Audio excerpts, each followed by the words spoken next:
সাংবাদিক বন্ধুদের অনেক অনেক স্বাগত জানাচ্ছি আজকের এই প্রেস মিটে আপনারা অংশগ্রহণ করার জন্য। আমার এই প্রেস মিটে আমার সঙ্গে উপস্থিত রয়েছেন আমাদের ভারতীয় জনতা পার্টির প্রদেশ কমিটির সাধারণ সম্পাদক শ্রী বিপিন দেববর্মা, উপস্থিত আছেন মিডিয়া কনভেনার মিডিয়া যিনি আমাদের ইনচার্জ শ্রী সুনীল সরকার মহোদয়।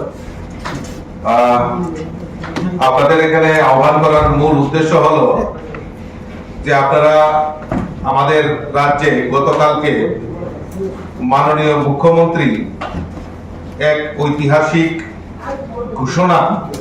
সিদ্ধান্তের ঘোষণা উনি করেছেন। আমাদের এই রাজ্যে পূর্ণ স্বাক্ষর রাজ্য হিসাবে গতকালকে মাননীয় মুখ্যমন্ত্রী তার ঘোষণা করেছেন। তার জন্য আমি রাজ্যের মাননীয় মুখ্যমন্ত্রী প্রফেসর ডক্টর মানিক সাহা মহোদয়কে অনেক অনেক শুভেচ্ছা, অনেক অনেক অভিনন্দন জানাচ্ছি।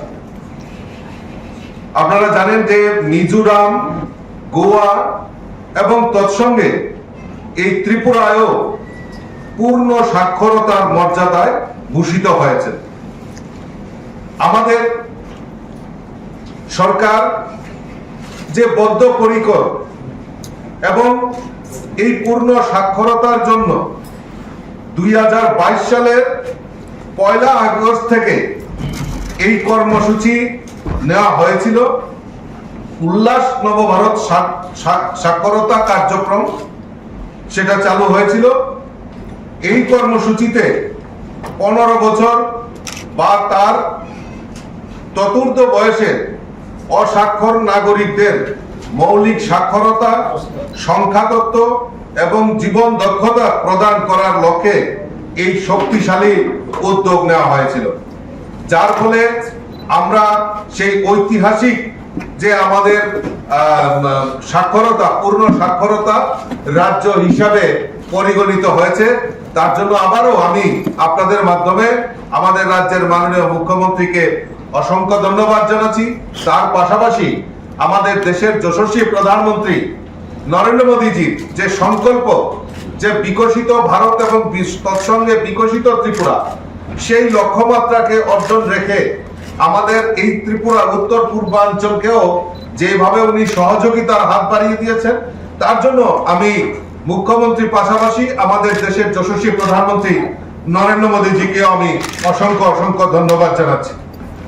তৎসঙ্গে এই বৃহৎ প্রয়াসে স্বতঃস্ফূর্তভাবে অংশগ্রহণ করেছেন প্রায় 2000-এরও বেশি স্বেচ্ছাসেবী, ভলান্টিয়ার, টিচার, অসংখ্য অবসরপ্রাপ্ত শিক্ষক, শিক্ষাকর্মী, পঞ্চায়েত ও স্থানীয় সমস্ত প্রতিনিধি, ব্লক থেকে শুরু করে সমস্ত অংশের মানুষ সেটাতে অংশগ্রহণ করে আমাদের এই যে ঐতিহাসিক যে আমাদের সিদ্ধান্ত সেটাকে বাস্তবায়নের লক্ষ্যে যে কাজ করেছেন, তার জন্য তাদেরকে আমি ধন্যবাদ জানাচ্ছি।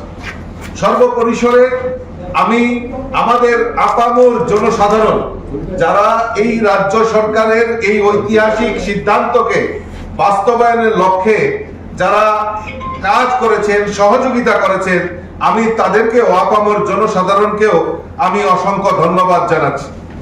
দেখুন, আমাদের ভারতীয় জনতা পার্টির মূল লক্ষ্য যে আমরা সবাই দেখেছি যে স্বাধীনতার পর থেকে এই উত্তর পূর্বাঞ্চলকে উপেক্ষিত করা, সেটার প্রয়াস, সেটা স্বাধীনতার পর থেকেই শুরুয়াত হয়েছিল। এই 75 বছর ভারতবর্ষ স্বাধীন হয়েছে।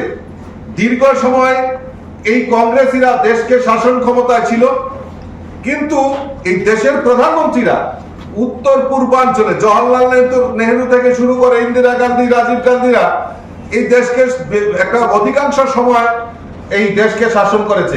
স্বপ্নকে সত্যি করতে চান, ভবিষ্যৎকে উজ্জ্বল করতে চান, তাহলে আজই নিয়ে নিন সঠিক সিদ্ধান্ত। আর আপনাদের জন্য সঠিক সিদ্ধান্ত হলো শ্রীলক্ষ্মী গ্রুপ অফ ইনস্টিটিউশনস, সবচেয়ে আধুনিক শিক্ষার অন্যতম ঠিকানা। আমাদের এখানে রয়েছে nursing, paramedical, pharmacy, management, education, allied health science সহ নানান উপযোগী কোর্স। তাছাড়া আরো রয়েছে উন্নত ক্যাম্পাস ও প্লেসমেন্টের দারুণ সুব্যবস্থা। আছে 150 শয্যা বিশিষ্ট শ্রীলক্ষ্মী মাল্টি স্পেশালিটি হাসপাতাল এবং 50 শয্যা বিশিষ্ট শ্রীলক্ষ্মী সুপার মাল্টি স্পেশালিটি হাসপাতাল। কোর্স ফিজ একেবারেই হাতের মুঠোয়। এছাড়া স্টুডেন্টসদের জন্য রয়েছে স্কলারশিপ ও ইএমআই এর সুব্যবস্থা। তাহলে দেরি না করে সিট বুকিং করতে আজই যোগাযোগ করুন আমাদের সঙ্গে। Srilakshmi group of institutions, mobile number 9066776746।